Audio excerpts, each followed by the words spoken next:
Hello, welcome back to the channel, and this is a channel where we give you reviews, don't do unboxings. Might do a few playthroughs in the near future, but today we are going to be talking about I suppose sort of memory game type thing. We're going to be talking about Spy Guy Fantasy, and no, this is not an advert for my OnlyFans page. This is a game where you will be searching for different items that you draw on cards. You'll be placing magnifying glasses down onto the board, and if you get all the magnifying glasses, you will advance your marker, open that the dragon doesn't catch up with you, and if he doesn't, then you will win the game of Spy Guy Fantasy. So in this video we will be giving you a very brief overview of the rules, but telling you what we do like, what we don't like, and then we'll come back and we'll tell you whether or not Spy Guy Fantasy is worth your time and bother today and in the future. So remember, if you're new here, please consider subscribing to this channel, hit the like button and all that YouTube bullshit.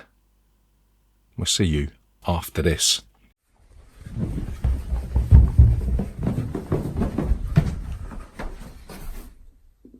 Bollocks.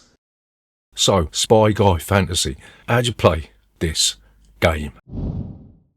So, Spy Guy Fantasy is... Sorry, making me laugh a little bit. So, Spy Guy Fantasy is a game that reminds us a little bit like the micro, macro city games. You know, where you've got like a map on the board and you'll be searching for different icons that will help you solve mysteries and all that. This game is sort of similar to that. It's more oriented towards children. There's no sort of tracing people's movements or anything like that. So, in this game, you are going to be working cooperatively to find icons on the board, yeah? You'll draw a card. There'll be an icon on the card, and it will tell you how many of these icons are present on the board, yeah? You'll set a 1 minute timer. I think it is a Sasan timer anyway, but you'll set a 1 minute timer and you'll be frantically searching for these icons, and when you find them, you'll put a magnifying glass token over them, and once the timer runs out, you will move your little dude character standee that many spaces along the path, yeah? The aim is to get to the treasure and then continue until you've got back to where you started from. The only dog shit in the ointment is that there is a dragon that is going to get pissed off when you take that treasure, yeah? Ordinarily, the dragon will move one space, yeah? But if the treasure is not on the board, i.e. if you've moved over that space, then the dragon will move the number of spaces equal to the dragon icons on the card, yeah? So this will work in a kind of balanced way where if the card is easier, then the dragon won't move as far, whereas if there's a lot of icons to find, then the dragon will move further. You'll also notice that there's shortcuts on the board. The dragon will always use the shortcuts, so you've got to be very careful that towards the middle of the game, you are getting most of the icons correct, that you're not leaving any items undiscovered on the board. The dragon catches you, you will lose, but if you get back to where you started from and the dragon hasn't turned you into a sunburnt ginger, then you will win the game of Spy Guy Fantasy. So what do we like?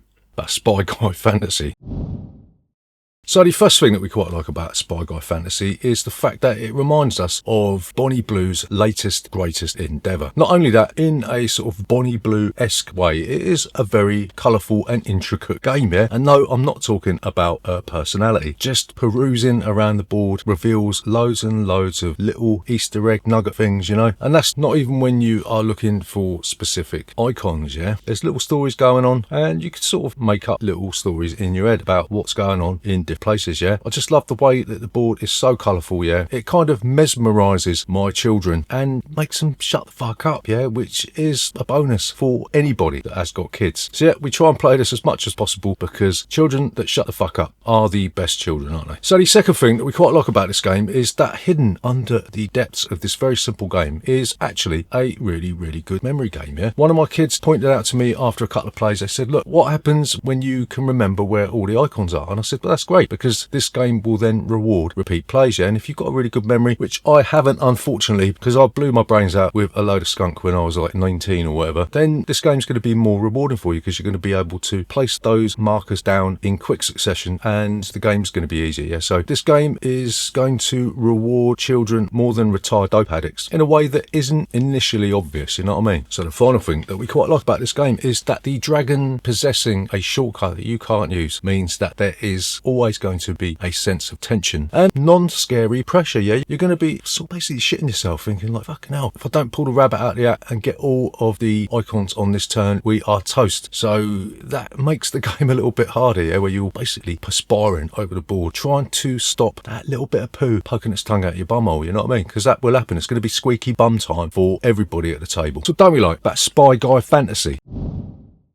So the first thing that we don't really like about this game is that it would have benefited from having a bonus for getting all of the icons correct. So if there's 6 items to find and you got all 6, maybe you could move an extra space, or maybe 2 if you want to be a greedy bastard. But it's not in here. Maybe that is because when they were playtesting it, they decided that it would unbalance the game, or maybe they just didn't think of it, and I'm just being a smug bastard for thinking of a really fucking awesome idea that I might implement anyway the next time I play it. So the next thing that we don't really like about this is that it is quite simple for non-children, like adults and all those sort of people. Yeah, had some sneaky games of this when the kids weren't there, and yeah, we did find it a little bit easier than when the kids were actually in the room. Yeah, and I know we're not the target audience, yeah, but this game is so compelling that there have been numerous occasions where we've had a look at this on the sly and we blew it a new arsehole. Yeah, so yeah, I mean, if you're a sort of a man baby and you like the idea of this as a party game, it's probably not going to work for you. Yeah, but if you've got small children that have got active imaginations and they've got a good eye for detail, then this is going to be the game for you, right? So the final thing that we don't like, and probably the major thing that disappointed us with this, is that it comes with a fucking sand timer, yeah, and it sucks, yeah, because somebody is always going to be having to look at the sand timer to see if it is running out, yeah, and that's going to waste valuable time looking for the icons. So obviously the best way to do this is to set up a timer on your phone, go for 1 minute, and when it rings, yeah, that's the end of that. You don't have to look at anything, don't have to turn any shit over. It's like using a fucking abacus instead of ChatGPT to do your maths GCSE, innit? Do you know what I mean? So yeah, sand timer out, mobile phone in. So to summarise, is Spy Guy Fantasy worth your time and bother today and in the future?